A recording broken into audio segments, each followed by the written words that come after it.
சிந்தையில உங்கள் ஆவியில பரிபூர்ணமாய் வாசமாயிருப்பதாக. அப்பதான் நமக்குள்ள தேவராஜ்யம் ஸ்ட்ராங் ஆகும். அல்லேலூயா சொல்லுவோம். வாசிக்க வேண்டாம், நான் சொல்லிட்டே போறேன். யோவான் சுவிசேஷத்துல 6ஆம் அதிகாரம் பாருங்க.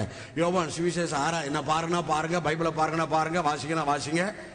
அட்டென்ஷன். ஓகே, நல்லா கவனிங்க. நான் பேசுகிற வசனங்கள் ஆவியாயும் ஜீவனாயும் இருக்கிறது. இயேசு சொன்னார், நான் பேசுகிற வசனங்கள் ஆவியாயும் ஜீவனாயும் இருக்கிறது. அப்ப இயேசு பேசுற வசனத்தில் என்ன இருந்துச்சு? ஆவி இருந்துச்சு, ஜீவன் இருந்துச்சு. இதை நீங்க புரிஞ்சுக்கணும். ஆனா மோசேயின் மூலம் தேவன் கொடுத்த அந்த பிரமாணத்துல, கட்டளையில நல்ல கவனிங்க, ஒன்னு மரணம் இல்ல ஜீவன், ஒன்னு சாபம் இல்ல ஆசீர்வாதம். ஆனா இயேசு பேசிய வசனத்துல மரணம் இல்ல, ஜீவன். இயேசு பேசிய வசனம் ஆவியாய் இருந்தது, இயேசு பேசிய வசனம் ஜீவனாய் இருந்தது. ஆகவே இந்த மோசே பேசின வசனங்கள் எல்லாம் ஆக்கினை தீர்ப்புக்கு ஏதுவான வசனங்கள், மரணத்துக்கு ஏதுவான வசனங்கள். அப்பேற்பட்ட வசனத்தை கேட்டா, அப்பேற்பட்ட பிரசங்கத்தை கேட்டா எனக்குள்ள தேவ ராஜ்யம் ஸ்ட்ராங் ஆகாது. எத்தனை மணி சொன்னதை விளங்கிட்டீங்க? அதனாலதான் நான் சொல்றேன், நீங்க யாராவது உங்க வீட்டுக்கு ஜெபம் பண்ண வர்றாங்க, இல்ல நீங்க எங்க வீட்டுல ஒரு சின்ன கூட்டம் நடக்குதுங்க வாங்க அப்படின்னு நீங்க போறதை குறித்து கவனமா இருக்கணும். ஏன்னா வெளிப்பாடு இல்ல, போய் பிரயோஜனம் இல்ல, உங்க டைம் தான் வேஸ்ட். நீங்க வெளிப்பாடுள்ள சபையில இருக்கும் போது, அந்த வெளிப்பாட்டுக்குள்ளேயே வாழும் போதுதான் உங்களுக்குள்ள தேவ ராஜ்யம் பலப்படும். ஹல்லேலூயா.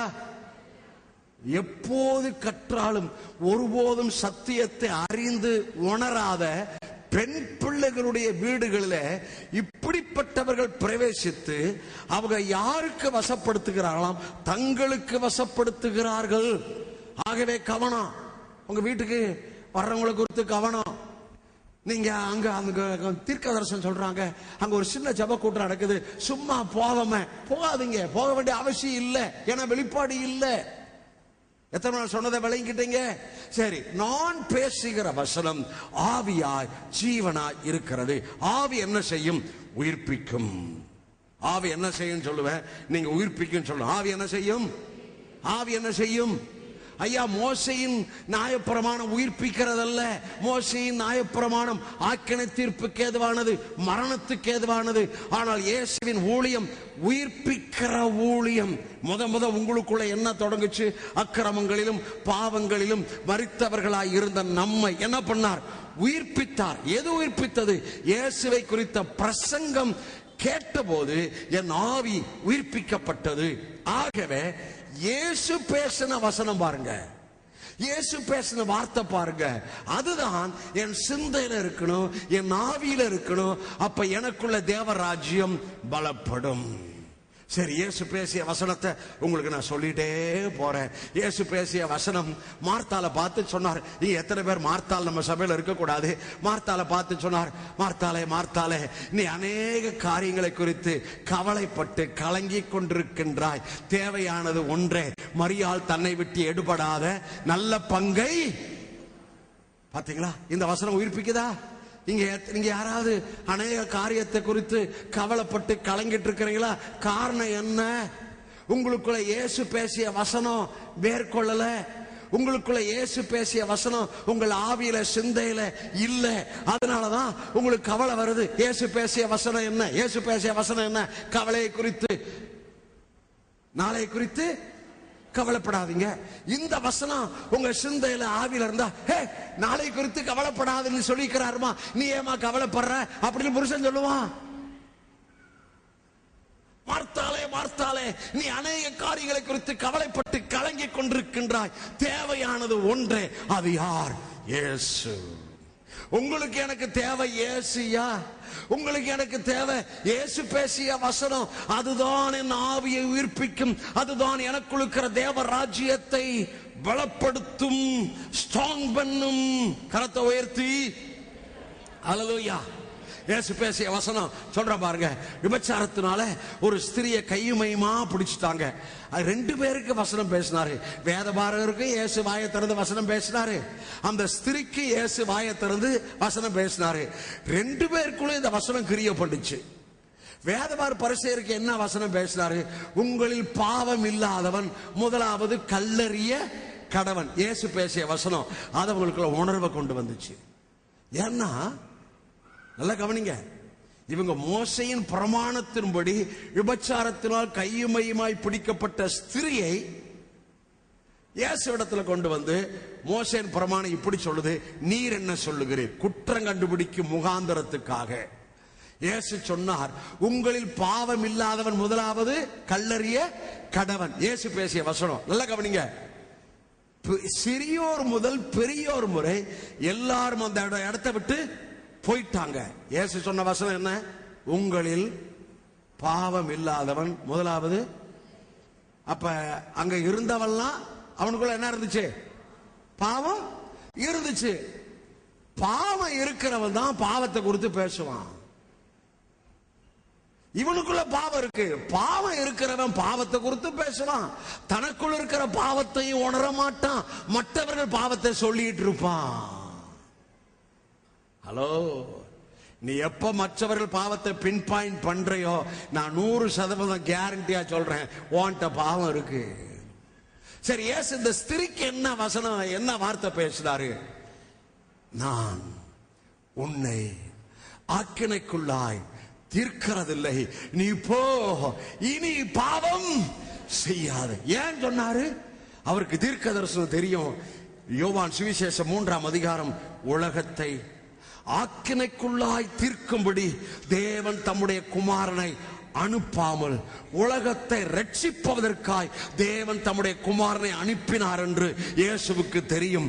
என்ன கொண்டு உலகத்தை ஆக்கினைக்குள்ளாய் தீர்க்கிறதுக்கு வல்ல அந்த குடும்பத்தை, அந்த தம்பிய, அந்த ஸ்திரிய, அந்த புருஷனை நீ பாவம் பண்ணிட்ட, அதனால உனக்கு ஆக்கினை என்று ஆக்கினை தீர்க்கிறதுக்கு என்ன அனுப்பல. என்னை கொண்டு ஆக்கினைக்குள் இருக்கிறவர்களை விடுதலைக்குள்ளே கொண்டு வர, இருளில் இருப்பவர்களை வெளிச்சத்தில் கொண்டு வர, சாபத்தில் இருக்கிறவர்களை ஆசீர்வாதத்தில் கொண்டு வர, குறைவில் இருப்பவர்களை நிறைவில் கொண்டு வர, வியாதியாய் இருப்பவர்களை ஆரோக்கியத்தில் கொண்டு வர தேவன் தம்மை அனுப்பினார் என்ற அந்த வெளிச்சம் அவருக்குள் இருந்தபடியால், நானும் உன்னை ஆக்கினைக்குள்ளாய் தீர்ப்பது இல்லை, நீ போய் இனி பாவம் செய்யாதே. அந்த வார்த்தை அவளுக்குள்ள விடுதலை கொடுத்துச்சா? வெற்றி வாழ்வை தந்துச்சா? நிச்சயம் தந்துச்சையா? இயேசு பேசிய வசனம், கர்த்தருக்கு ஸ்தோத்திரம். நல்லா கவனிங்க. Praise the Lord. ஒரு ஜெபாலய தலைவன் இப்ப அநேகருடைய சூழ்நிலையோட கர்த்தர் இந்த வார்த்தைக்குள் பேசி வருகிறார்.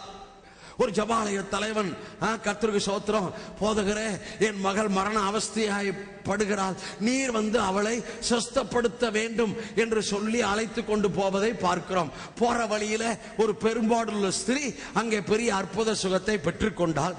இதையும் இந்த ஜெபாலயத்தை பார்த்தா, அவர் சொன்ன வார்த்தையும் ஜெபாலய தலைவன் கேட்டான். யார் சொன்ன வார்த்தை? இயேசு சொன்ன வார்த்தையை கேட்டான். இயேசு செய்த அற்புதத்தை பார்த்தான். இயேசு சொன்ன வார்த்தை என்ன? என்னை யாரோ ஒருவர் தொட்டது உண்டு.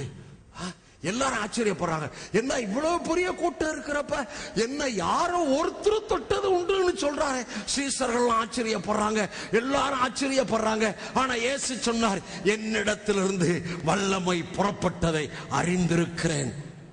இன்னொன்னு பார்த்தா, அந்த பெரும்பாடுள்ள ஸ்திரீ இயேசுவுக்கு முன்பாக விழுந்து பணிந்து நான் தான் அப்படின்ட்டா. இதையும் பார்த்தான், இயேசு சொன்னதையும் கேட்டான். இப்ப போறாங்க. ஈத்தாப்பலர் செய்தி வருது, போதகரை வருத்தப்படுத்த வேண்டாம், உன் குமாரதி மரித்து விட்டார். முதல்ல இயேசு சொன்னதை கேட்டான், இயேசு செஞ்சதை பார்த்தான். எல்லாருக்கும் முன்பாக பெரும்பாடுள்ள ஸ்திரீ தாழ விழுந்து பணிந்து கொண்டதை பார்த்தான். அந்த ஸ்திரீக்கு இயேசு சொன்ன வார்த்தை, உன்னை ரட்சித்தது, சமாதானத்தோட போய் என்று சொன்ன வார்த்தையை கேட்டான். இப்ப செய்தி அதற்கு எதிர்மாறாய் வருகிறது. போதகரை வருத்தப்படுத்தாதப்பா, ஓ மகன் மறிச்சிட்டாப்பா அப்படி செய்தி வருது. உடனே இயேசு செயல்பாட்டில் இறங்கிட்டார். அந்த ஜெபாலய தலைவனை பார்த்து சொன்னார், பயப்படாதே, விசுவாசம் உள்ளவனாய் இரு.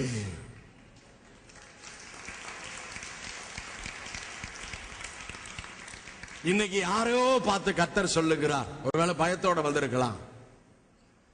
இயேசு சொன்ன வார்த்தை நீங்கள் கேட்டுக்கொண்டிருக்கிறீர்கள். இயேசு ஜெபாலய தலைவனுக்கு சொன்ன வார்த்தை இப்போது சபையிலே கர்த்தர் உங்களுக்கு பேசிக் கொண்டிருக்கிறார். பயப்படாதே, உனக்கு ஒரு அற்புதம் நடக்க போகிறது. உனக்கு ஒரு சூப்பர் நேச்சுரல் அற்புதம் நடக்க போகிறது. அது என்ன?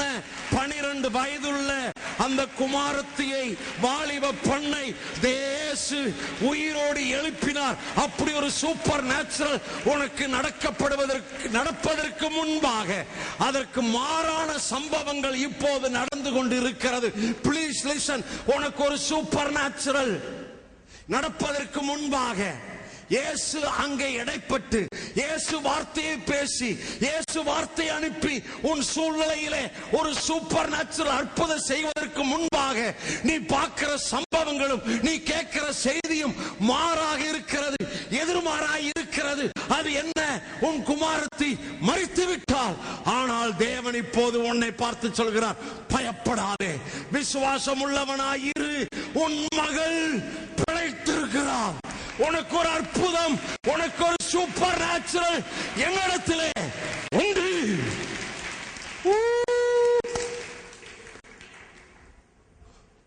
கிறிஸ்து பேசிய வசனம் இந்த சிந்தையில, இந்த ஆவியில பரிபூர்ணமா வாசமா இருக்கணுங்க. ஆமென். ஹல்லேலூயா. சீசர்களுக்கு பேசிய வசனம் சொல்ல போறேன். வேதபார பரிசேயருக்கு பேசிய வசனம் சொல்ல போறேன். சீசர்கள் தங்களுக்குள்ள யார் பெரிய, இவர் பாடு மரணம் எல்லாம் பேசிட்டு இருக்கிறாரு, இவங்க அதை விட்டுட்டாங்க. அவர் போன பிறகு யாரெல்லாம் லீடரு? இவங்களுக்குள்ள நீ பெரியவனா நான் பெரியவனா இவங்களுக்குள்ள பேசியிருக்கிறாங்க. ஏசு என்ன சொன்னாரு? இயேசுவின் உபதேசம், இயேசுவின் டீச்சிங் என்ன? எப்பா 12 பேர் கொஞ்சம் வாங்க உட்காருங்க, கொஞ்சம் உங்களுக்கு நான் சொல்ல வேண்டி இருக்கு. ஏன்னா உங்களை தான் நான் ஆயத்தப்படுத்த போறேன், உங்களை கொண்டுதான் உலகத்தை அசைக்க போறேன், உங்களை கொண்டுதான் உயிர் திறந்த வல்லமை வெளிப்படுது, உனக்குள்ள இந்த நினைவு இருக்க கூடாது அப்படின்னு அவங்களுக்கு ஒரு சின்ன போதம் கொடுக்கிறாரு. உங்களுக்குள்ள பெரியவனா யாராவது இருக்க விரும்பினால் நீங்கள் உங்களுக்குள்ள கடையவனா இருங்க, உங்களுக்குள்ள சிறியவனா இருங்க. இதாய இயேசு சொன்ன வசனம், இயேசு கொடுத்த உபதேசம். இதுதாயா தேவராஜ்யத்தை உனக்குள்ள ஸ்ட்ராங் பண்ணும்.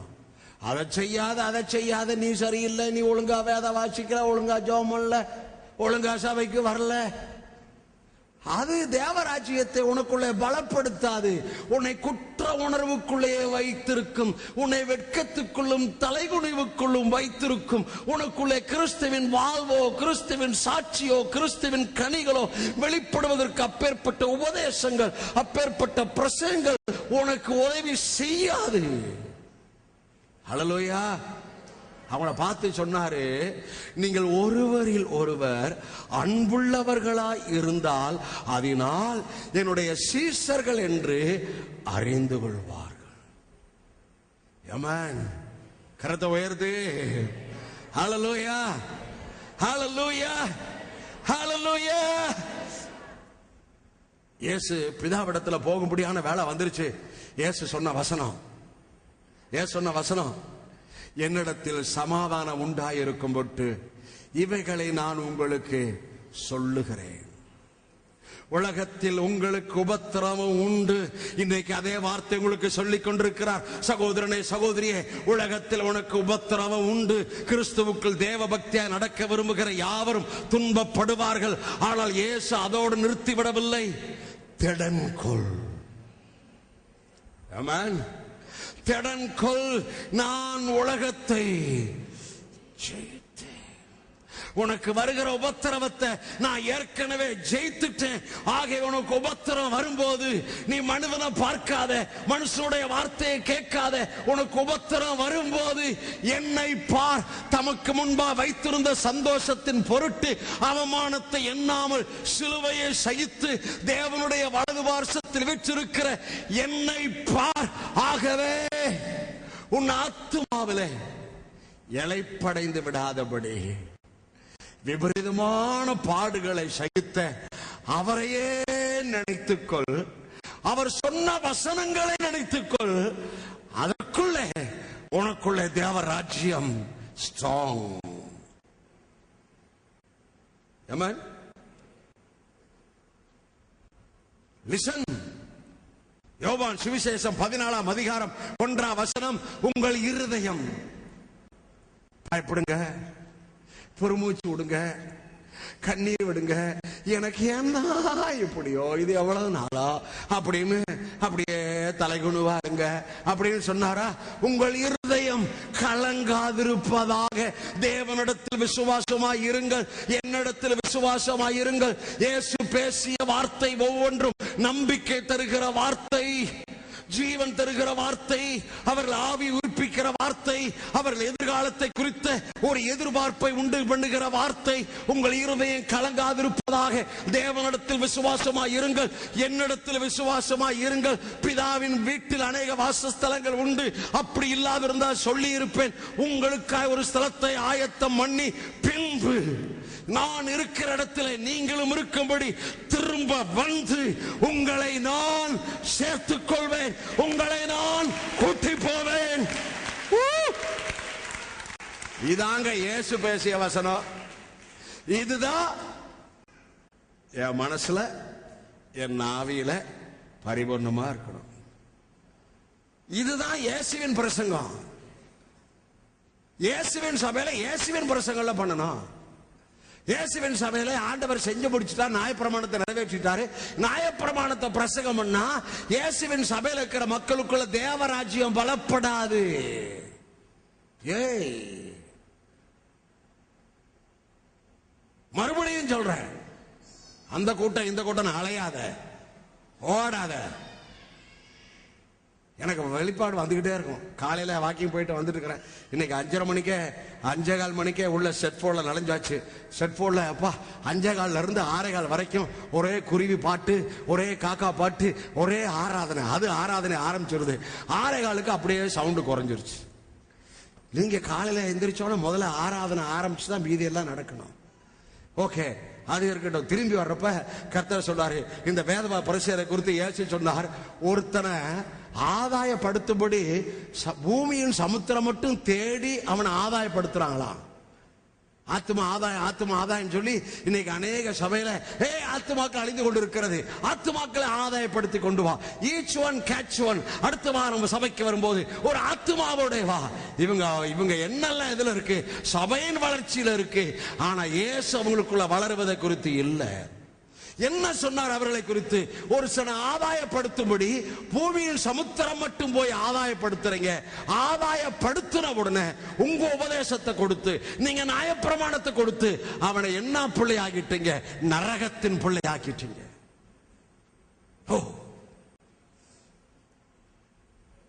இந்த சீரியஸ்னஸ் சபைக்கே தெரியல, ஊழியர்களுக்கு தெரியல. ஆமென். உங்களை தேவராஜ்யத்தின் பிள்ளைகளாகிய உங்களை தேவராஜ்யத்துக்கு ஆயத்தப்படுத்த வேண்டும் என்றால், தேவராஜ்யம் உங்களுக்குள்ளே பலப்பட வேண்டும் என்றால், கிறிஸ்து பேசிய வசனம் உங்கள் மனதிலே, உங்கள் சிந்தையிலே எப்போதும் இருந்து கொண்டே இருக்க வேண்டும். விசுவாசம் கேள்வியினாலே வரும், கேள்வி தேவனுடைய வசனத்தினாலே வரும். ரோமர் 10:17. ஆனால் அதனுடைய சரியான அர்த்தம் கேள்வி தேவனுடைய வசனத்தினாலே வரும். இயேசுவை குறித்த வசனத்தை கேட்க கேட்க கேட்கதான் விசுவாசம் பெருகும். ஹல்லேலூயா. இந்த சபை இயேசுவை குறித்து பிரசங்கம் பண்ற சபை, இயேசுவை குறித்த வெளிப்பாடுள்ள சபை, இயேசுவோட உங்களை சேர்க்கிற சபை. ஹல்லேலூயா. முக்கியமான பகுதியை காமிக்கிறேன். எல்லாரும் திரும்புங்க. பரலோக ராஜ்யத்தை குறித்து இயேசு செஞ்ச பிரசங்கத்துல முக்கியமான பகுதி, ஜஸ்ட் ஒரு 10 நிமிஷம் தான் இருக்கு. இதனுடைய வெளிப்பாடை மட்டும் உங்க மனசுல வச்சுனா வீட்டுல போய் தியானிச்சுங்க. மத்தேயு சுவிசேஷம் 5ஆம் அதிகாரம் பாருங்க. இன்னைக்கு 3 காரியத்தை சொல்ல போறேன். எல்லாரும் என்ன பாருங்க பிளீஸ். 3 காரியத்தை சொல்ல போறேன். முதலாவது சகோதரனுக்கு அடுத்த காரியம், இரண்டாவது சரீரத்துக்கு அடுத்த காரியம், மூன்றாவது பரனுக்கு அடுத்த காரியம். சகோதரனுக்கு அடுத்த காரியம், சரீரத்துக்கு அடுத்த காரியம், பரனுக்கு அடுத்த காரியம், நான்காவது பரலோக பிதாவை போல நாம் மாறுகிற காரியம். இந்த 4 காரியத்தை இந்த 5ஆவது அதிகாரத்தில் உங்களுக்கு காமிக்க போறேன். முதலாவது சகோதரனுக்கு அடுத்த காரியம். இருங்க சீக்கிரம். மத்தேயு 5ஆம் அதிகாரம் 21ஆம் வசனம். இதான் இயேசுவின் பிரசங்கம். இப்ப மத்தேயு 5:2 வாசிக்கிறேன். அப்பொழுது அவர் தமது வாயை திறந்து அவர்களுக்கு உபதேசித்து சொன்னது என்னவென்றால், கரெக்டா? இயேசு வாயை திறந்து உபதேசித்து சொன்னது என்னவென்றால், கரெக்டா? அப்ப இந்த 5, 6, 7 இயேசுவின் பிரசங்கம். கொலோசியர்னா வாசித்தோம். இயேசு சொன்னதை மனதில் வைக்கணும், ஆவியில வைக்கணும் பார்த்தோம். இந்த 5, 6, 7 இயேசு வாயை திறந்து உபதேசித்தது. இந்த உபதேசம் நம்முடைய மனசுல வரணும், ஆவியில வரணும், நடைமுறை வாழ்விலே வர வேண்டும். கரத்தை உயர்த்தி. இப்ப உங்களுக்கு புரிய வச்சாச்சு. இப்போது நான் வாசிக்கிறேன். 21. கொலை செய்யாதிருப்பாயாக என்பதும் கொலை செய்கிறவன் நியாயத்தீர்ப்புக்கு ஏதுவாயிருப்பான் என்பதும் பூர்வத்தாருக்கு உரைக்கப்பட்டது என்று கேள்விப்பட்டிருக்கிறீர்கள். இது யாருக்கு? யூதர்களுக்கு மோசேயின் மூலம் சொல்லப்பட்ட பிரமாணம். இது பூர்வத்தாருக்கு சொல்லப்பட்டது. நீங்க ஏற்கனவே கேட்டிருக்கிறீங்க. இயேசு கடைசி வரைக்கும் யூதர்கள் மத்தியில தான் பிரசங்கம் பண்ணாரு. இயேசு ஒரே ஒரு சமாரிய ஸ்திரிக்கு ஊழியம் செய்தார். ஆனால் கடைசி வரைக்கும் யூதர்கள் மத்தியில தான் பிரசங்கம் பண்ணார். சீசர்களை ஊழியத்துக்கு அனுப்பிய போதும் புறஜாதிகள் அண்டை போகாமல் காணாமல் போன வீடாகிய இஸ்ரவேலிடத்தில் போங்கள் என்று சொன்னார். ஆகவே இயேசு பண்ண பிரசங்கம் யூதர்களுக்கு. இந்த பிரசங்கம் யூதர்களுக்கு. நீங்க பூர்வத்தாருக்கு, அதாவது மோசேயின் மூலம் நீங்க சொன்ன பிரசங்கத்தை கேட்டிருக்கிறீங்க. இப்ப என் பிரசங்கத்தை கேளுங்க. அது பூர்வத்தாருக்கு சொல்லப்பட்டது, மோசேயின் மூலம் சொல்லப்பட்டது. நான் உங்களுக்கு சொல்லுகிறேன். இப்ப இதான் சகோதரனுக்கு அடுத்த காரியம். இதுல நடைமுறை வாழ்வில் எப்படி இருப்போம் பாப்போமா? 22, 23, 22 வாசிக்க போறோம். 1, 2, 3 சதமோடு வாசிக்க. நான் உங்களுக்கு சொல்லுகிறேன், தன் சகோதரனை நியாயம் இல்லாமல் கோபித்துக் கொள்பவன் நியாயத்தீர்ப்புக்கு ஏதுவாயிருப்பான். தன் சகோதரனை வீணன் என்று சொல்லுகிறவன் ஆலோசனை சங்க தீர்ப்புக்கு ஏதுவாயிருப்பான். மூடனை என்று சொல்லுகிறவன் எரிநரகத்துக்கு. இதான் இயேசு சொன்னதையா சகோதரனை குறித்து. ஐயா, உங்கள் எழுத்தின்படியான சகோதரன் தேவராஜ்யத்தில் இருக்கிற சகோதரர்கள். இவங்கள்ட்ட நம்ம எப்படி இருக்கணும்? இதான் இயேசு சொன்ன உபதேசம். இங்க பாக்குறேன், நான் சொல்ற பாருங்க. தன் சகோதரனை நியாயம் இல்லாமல் கோபித்துக் கொள்பவன் நியாயத்தீர்ப்புக்கு ஏதுவாயிருப்பான். The relationship with our spiritual brothers and fleshly brothers. சகோதரனை நியாயம் இல்லாமல் கோபித்துக் கொண்டாலே அவரை எதுக்கு ஆயிட்டாராம்? நியாயத்தீர்ப்புக்கு ஏதுவே. சகோதரனை வீணன் என்று சொல்கிறவன் ஆலோசனை சங்கத்துக்கு ஏது. சகோதரனை மூடன் என்று சொல்கின்றவன் எரிநரகத்துக்கு ஏது. சகோதரனை கோச்சு கொள்ளவும் கூடாது, வீணன்னு சொல்லக்கூடாது, முட்டாள்னு சொல்லக்கூடாது. இது எல்லாம் எரிநரகம், நியாயத்தீர்ப்பு, ஆலோசனை சங்கம், இதுக்கெல்லாம் ஏதுன்னு சொல்லுது. சகோதரோட ரிலேஷன் எப்படிங்க இருக்கு? ஹலோ, தேவராஜ்யம் பலப்படுறதுக்கான உபதேசத்தை பேசிட்டு வர்றேன். How about your relationship with the spiritual brothers in the God's kingdom? How about your brothers relationship in your family? ஐயா, ஃபேமிலிய பார்க்கிறோம். ஆதாமுக்கு ஏவாள் 2 பிள்ளைகள். ஐயா, 2 பேரும் காயின் ஆபேல் காயின் பொறாமைப்பட்டு தன் சகோதரனை கொன்று போட்டான். ஐயா ஐயா, கர்த்தருடைய பிள்ளைகளே, சகோதர சிநேகம் நிலைத்திருக்க கடவுது என்று எபிரேயர் 13 வாசிக்கிறோம். ஆகவே maintain your brothers fellowship and friendship and show your love to your brothers. எப்படி கொஞ்சம் யோசிச்சு பாருங்க. சகோதரோட வீணன்னு சொல்றீங்களா? முட்டாள் சொல்றீங்களா? கோச்சு கொள்றீங்களா? அது கீழே ரொம்ப இருக்கு. ஆனா மறுபடியும் போனோம். என்ன சொல்றாரு? எப்பா, நீ பலிபீடத்தில் காணிக்கை செலுத்தி வரும்போது முதலாவது காணிக்கைலாம் வச்சிரு, போய் முதல்ல ஒப்புரவாயிட்டு வா, பின்பு காணிக்கை செலுத்து. இயேசுவின் உபதேசம் ஒன்று சேர்க்கிற உபதேசம். இயேசுவின் உபதேசம் ஒப்புரவாக்குகிற உபதேசம். ஒப்புரவாகணுமா? சோதனோட ஒப்புரவாண்டி இருக்கு இல்லையா? உன்னையே நீ திருப்திப்படுத்தி வாழ்ந்தது போதும். வேத வசனத்துக்கு கீழே உன்னுடைய மாம்சத்தை கொண்டு வந்து, உன் ஆவியை கொண்டு வந்து, உன் சரீரத்தை கொண்டு வந்து வேத வசனத்தை அப்பியாசப்படுத்த சகோதரனுடைய ஒப்புரவாகு ஒன்று. சகோதரனோட அடுத்தது சரீரத்துக்கு அடுத்த இயேசு சொன்னதை சொல்ல போறேன். இங்க பாருங்க, 27 1 2 3 தேசவாசி சத்தமிட்டு, விபச்சாரம் செய்யாதிருப்பாயாக என்பது பூர்வத்தாருக்கு உரைக்கப்பட்டதென்று கேள்விப்பட்டிருக்கிறீர்கள். நான் உங்களுக்கு சொல்லுகிறேன், ஒரு ஸ்திரியை இச்சையோடு பார்க்கின்ற எவனும் தன் இருதயத்தில் அவளோட விபச்சாரம், பூர்வத்தாருக்கு சொல்லப்பட்டுச்சு 10 கற்பனை, ஒரு கற்பனை விபச்சாரம் செய்யாதிருப்பாயாக. இது விபச்சாரம் எதுக்குரியது? சரீரத்தை கெடுப்பது, சரீரத்துக்குரியது. ஆனா இவங்களுக்கு சொல்றாரு, அப்பா பூர்வத்தாருக்கு சொல்லப்பட்டுச்சு, யூதர்களுக்கு சொல்லப்பட்டுச்சு, இப்ப நான் சொல்றதை கேளு, நான் உங்களுக்கு சொல்கின்றேன். இவர் எதை குறித்து சொல்கிறார்? இருதயத்தை குறித்து சொல்கிறார், ஆவியை குறித்து சொல்கிறார். ஐயா, நியாயப்பிரமாணம் சரீரத்துக்கு அடுத்தது. ஆனால் புதிய ஏற்பாடு, புதிய சிருஷ்டியின் வாழ்வு உங்கள் ஆவியிலே துவங்கினது. ஆகவே சொல்கிறார், ஒரு ஸ்திரியை இச்சையோடு பார்க்கின்ற எவனும் தன் இருதயத்தில் விபச்சாரம் செய்தாயிற்று. ஐயா, வெளிப்பிரகாரமான காரியத்தை பேசுகிற எந்த பிரசங்கமும் அது உங்களை பரிசுத்தமாக்காது. அது உங்களுக்குள்ள இருக்கிற தேவ ராஜ்யத்தை பலப்படுத்தாது. உங்கள் ஆவியை குறித்து, உங்கள் ஆத்மாவை குறித்து பேசுகிற பிரசங்கம் மாத்திரமே உங்களுக்குள்ள தேவ ராஜ்யத்தை பலப்படுத்தும். ஹல்லேலூயா. அதனால விபச்சாரம் செய்யுங்க நான் சொல்லல, ஆனா கருத்தை புரிந்து கொள்ளுங்கள்.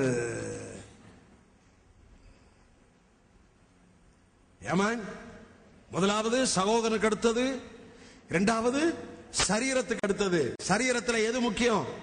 அவங்க சரீரத்துக்கு அடுத்த காரியம் விபச்சாரம், சரீரத்துக்கு அடுத்தது. ஆனா எதை சொல்கிறார்? சரீரத்தில் நம்முடைய ஆழ்த்தத்துவத்தில் 3 பகுதி உண்டு: ஆவி, ஆத்துமா, சரீரம். இயேசுவின் போதனை ஆவிக்கு அடுத்தது. கரத்தை உயர்த்தி ஹல்லேலூயா. அதுதான் தேவராஜ்யத்தை உங்களுக்குள்ள பலப்படுத்தும். மூன்றாவது எதற்கு அடுத்தது? பிறனுக்கு அடுத்தது. இந்த பிறனுக்கு அடுத்தது எடுங்க 5 மத்தேயு 5:5 43 44 சீக்கிரம் வாசிங்க. 43 44 1 2 3 வாசிங்க. உனக்கு அடுத்தவனை சிநேகித்து உன் சத்துருவை பகைப்பாயாக என்று சொல்லப்பட்டிருக்கிறதை கேள்விப்பட்டிருக்கிறீர்கள். என்ன நியாயப்பிரமாணம் சொல்லுச்சு? உனக்கு அடுத்தவனை சிநேகி, உன் சத்துருவை என்ன பண்ணு? பகை. இதான் நியாயப்பிரமாணம் சொல்லுச்சு. நான் சொல்றேன், சபிக்கிறவர் என்ன பாருங்க, நான் உங்களுக்கு சொல்றேன். இன்னைக்குதான் உங்களுக்கு கர்த்தர் சொல்றாரு, பிளஸ்ட் படிகள் சபையாரே, சபிக்கிறவங்களை ஆசீர்வதிங்க, தீமை செய்யறவனுக்கு நன்மை செய்யுங்க, சத்துருக்களை சிநேகிங்க, உங்களை நிந்திக்கிறவளுக்கா துன்பப்பத்திரவளுக்கா ஜெபம் பண்ணுங்க. இப்படி செய்வதனால் நீங்கள் பரலோகத்துக்கிற பிதாவின் என்னவாயிருப்பீர்கள்? இப்படி செய்வதனால் பரலோகத்துக்கிற பிதாவின் புத்திரராய். இந்த இயேசு சொன்ன உபதேசம் இருக்க, அதான் இயேசு கடைசியில சிலுவையில சொன்னதை முடிக்கிறேன். சிலுவையில சொன்ன முதல் வார்த்தை, பிதாவே இவர்களுக்கு மன்னியும். சிலுவையில சொன்ன கடைசி வார்த்தை, எல்லாம் முடிந்தது. ஐயா, முதல் வார்த்தையில உன் பாவம் மன்னிக்கப்பட்டு விட்டது. கடைசி வார்த்தையில இயேசு உனக்கு எல்லாவற்றையும் என்ன செஞ்சிட்டார்? முடித்து விட்டார். இனிமே நீ செய்ய வேண்டியது ஒண்ணுமே இல்லை. யோவான் சுவிசேஷம் 17ஆம் அதிகாரம் 4ஆம் வசனம், பூமியிலே நான் செய்யும்படி நீர் எனக்கு நியமித்த கிரியைகளை செய்து முடித்தேன் என்று சொன்னார். சிலுவையிலே எல்லாம் முடிந்தது என்று சொன்னார். உனக்காக எல்லாவற்றையும் முடித்து விட்டார். உனக்கு கல்யாணம் முடிஞ்சிருச்சு. ஹலோ, உனக்கு பிள்ளை பறந்துருச்சு. உனக்கு வீடு வந்துருச்சு. உனக்கு செல்வம் வந்துருச்சு. உனக்கு செழிப்பு வந்துருச்சு. உனக்கு சுதந்திரம் வந்துருச்சு. இவைகளுக்கான எல்லா செயல்பாட்டுகளையும்